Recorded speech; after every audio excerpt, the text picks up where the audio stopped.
Hello everyone, I am Asha. Welcome back to my channel Asha's tasty world. तो आज हम देखेंगे केरला की बहुत ही स्पेशल डिश पतरी की रेसिपी, राइस पतरी की रेसिपी। एक्चुअली आज हम देखने वाले हैं, बहुत ही नाइस होती है और बहुत ही बढ़िया टेस्ट है इसकी। और इसे आप राइस की रोटी भी कह सकते हैं। ये बहुत ही नाइस होती है और खाने में बहुत ही मज़ा आता है। बहुत ही आसान तरीके से आज हम इसे देखेंगे। तो इसे स्पेशली ब्रेकफास्ट के टाइम में ही बनाते हैं। आप इसे कभी भी बनाकर खा सकते हैं और रात के टाइम में भी इसे बनाकर खा सकते हैं। आपने इसे एक बार खाया तो हर बार खाने का मन करेगा। तो चलिए फटाफट से देखते हैं इसकी रेसिपी। तो इसके लिए मैंने यहाँ चावल का पाउडर लिया है। चावल का आटा मैंने यहाँ 2 कप लिया है। और चावल का आटा आपके वहाँ मिलता नहीं तो आप इसे मिक्सर में भी बना सकते हैं। लेकिन याद रखें कि इसकी नाइस पाउडर होनी चाहिए। और पाउडर बनाने के बाद आप इस तरीके से इसे भून के लीजिए। भून के लेने के बाद ही इसकी टेस्ट बढ़ती है। तो मैं इसे जस्ट थोड़े से 5 मिनट के लिए भून रही हूँ। गैस की फ्लेम मीडियम ही रखनी है और लगातार चलाते हुए इसे भूनना है। तो अभी ये हो चुका है। तो मैं एक कुकर में पानी ले रही हूँ। तो मैंने यहाँ 2 कप पानी लिया है। आप जो पानी का मेजरमेंट है वो याद रखिए, परफेक्ट यही मेजरमेंट लेना है। और इसी में मैं नमक डाल रही हूँ और इसे हम उबालने के लिए रख देते हैं। और इसमें मैंने 1 स्पून कोकोनट ऑयल डाला है। और इसे उबाल आने के बाद हम इसमें डालेंगे जो चावल का आटा है वही। तो थोड़ा थोड़ा करके हम इसमें सब आटा डालेंगे। और इसी तरीके से आप जब ये पतरी बनाएंगे तो वो बहुत ज़्यादा सॉफ्ट बनती है और बहुत ही नाइस हम इसे बेल सकते हैं। सो इसलिए इस तरीके से यहाँ बनाते हैं। तो यहाँ की केरला की ये ट्रेडिशनल डिश है और उसी तरीके से मैं अभी आपको दिखा रही हूँ। तो इस तरीके से मिक्स करना है, सभी तरफ हम इस तरीके से मिक्स करेंगे। मैंने यहाँ गैस को ऑफ कर दिया है फ्रेंड्स। तो अच्छे से मिक्स करने के बाद हम इसे ढक के रखेंगे। तो आपको इसे 10 to 15 मिनट्स तक ढक के रखना है। तो अभी मैं 10 मिनट्स के लिए ही इसे ढक के रखने वाली हूँ। तो आप कभी भी इस तरीके से पतरी या राइस की रोटी बना रहे हो तो उस टाइम कुकर ही लीजिए, क्योंकि कुकर लेने से क्या होता है कि इसमें जो स्टीम बनती है वो बाहर नहीं आती। सो इसलिए आप कोशिश करें कि कुकर ही लेना। तो अभी 10 मिनट्स हो चुके हैं तो मैं इसे निकाल रही हूँ। तो देखिए इस तरीके का है और थोड़ा सा गर्म है। ये गर्म होता है उसी टाइम में ही हम इसे मसल कर गूँधेंगे। तो मैंने यहाँ हाथों को ऑयल लगा लिया है। तो देखिए जो हमने पानी डाला था वो परफेक्ट है इसके लिए। अगर पानी कम पड़ गया तो भी ये डो अच्छा नहीं बनेगा और ज़्यादा हुआ तो भी पतरी बिल्कुल भी अच्छी नहीं बनती, फूलती नहीं और वो हम बेल भी नहीं सकते, क्योंकि बहुत जल्दी चिपक जाती है बेलन को इसलिए। तो आप देख सकते हैं इसी तरीके से हमें इसे गूंद के सॉफ्ट बनाना है, सॉफ्ट डो इसका बनाना है। तो थोड़ी देर आप इसी तरीके से इसे 5 मिनट तक मसल कर गूंद कर लीजिए तो डो परफेक्ट बन जाएगा। तो अभी ऑलमोस्ट डो बन के रेडी हो चुका है फ्रेंड्स। आप देख ही सकते हैं ये बहुत ज़्यादा सॉफ्ट बना है। तो अभी ये रेडी हुआ है। तो हम इससे अभी पतरी बनाएंगे।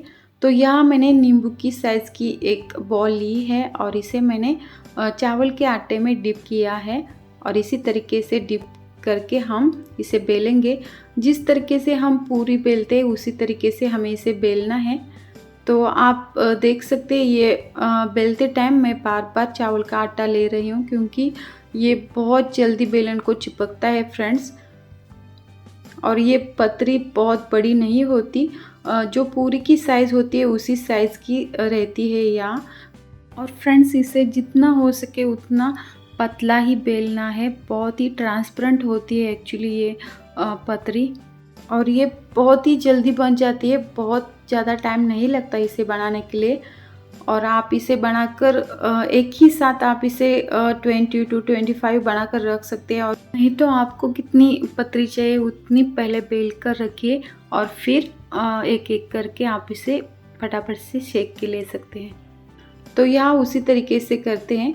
तो यहाँ ज़्यादातर लोग इस तरीके से राउंड बनाकर नहीं बनाते। वो क्या करते हैं कि सिंपल से राइस की रोटी बेलते हैं और फिर एक किसी भी टिन का ढक्कन लेते हैं और परफेक्ट राउंड शेप में उसे कट कर लेते हैं। नहीं तो चपाती मेकर से भी यह बनाते हैं बहुत सारे लोग, लेकिन इस तरीके से हम जिस तरीके से पूरी बनाते हैं उस तरीके से यह नहीं बनाते, तो सबको राउंड बनाना मुश्किल लगता है, सो इसलिए वो इस ट्रिक का यूज़ करते हैं। लेकिन आप कभी भी केरला में आए तो देखिए पतरी परफेक्ट राउंड शेप में ही आपको दिखाई देगी। और मैंने यहाँ परफेक्ट राउंड शेप में पतरी बनाई है, बट मैं आपको उस तरीके से कट करके भी दिखा देती हूँ। तो मुझे परफेक्ट राउंड बनाना आता है, बट मैं आपको दिखा रही हूँ।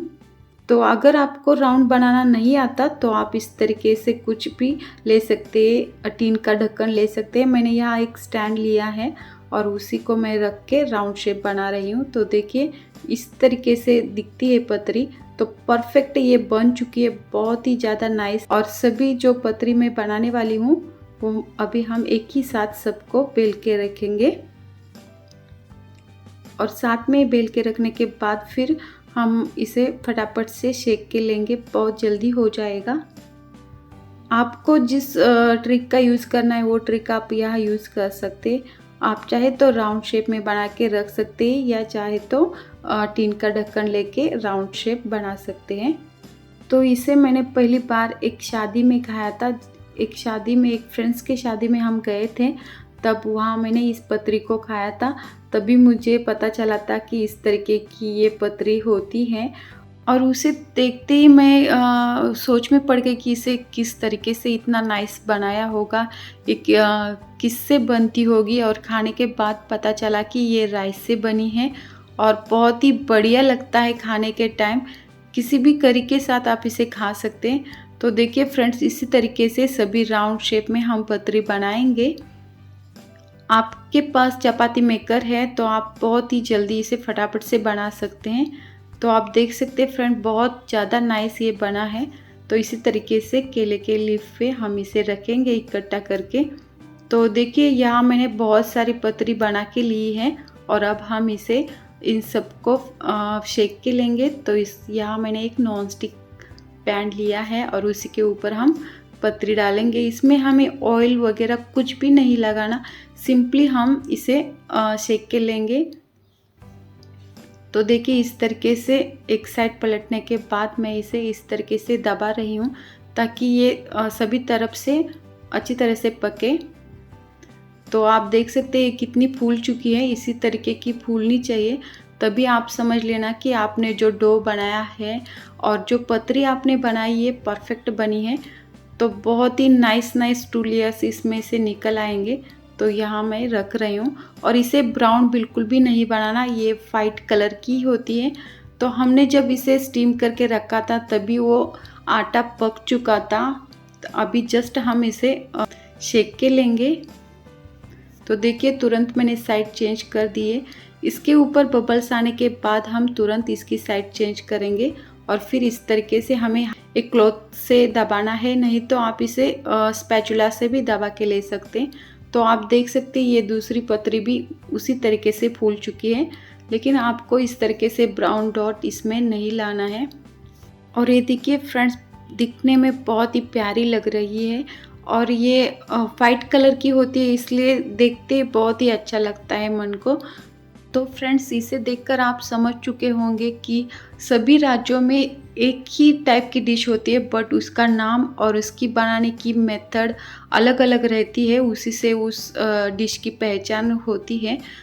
तो यहाँ केरला में इसे राइस पतरी कहते हैं, लेकिन इसी तरीके से हमारे वहाँ महाराष्ट्र में देखा जाए तो इसे हम राइस की रोटी कहते हैं। वही तरीका है, बट ये पतरी है वो जो स्मॉल वो लोग बनाते हैं और हम जो राइस की रोटी बनाते हैं वो बड़ी बनाते हैं। उतना ही डिफरेंस है, बनाने का मेथड भी वही है। हम जस्ट गर्म पानी में मिक्स करते हैं आटे को, तो ये थोड़ी देर के लिए स्टीम करके रखते हैं।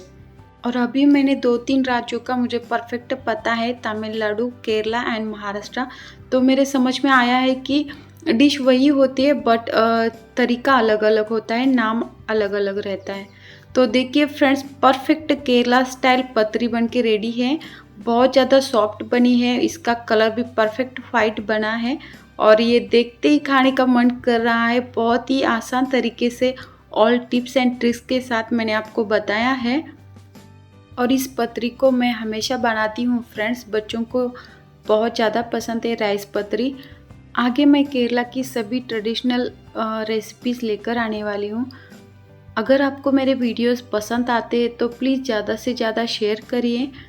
If you like my video please subscribe my channel and enjoy. Thank you for watching Asha's tasty world.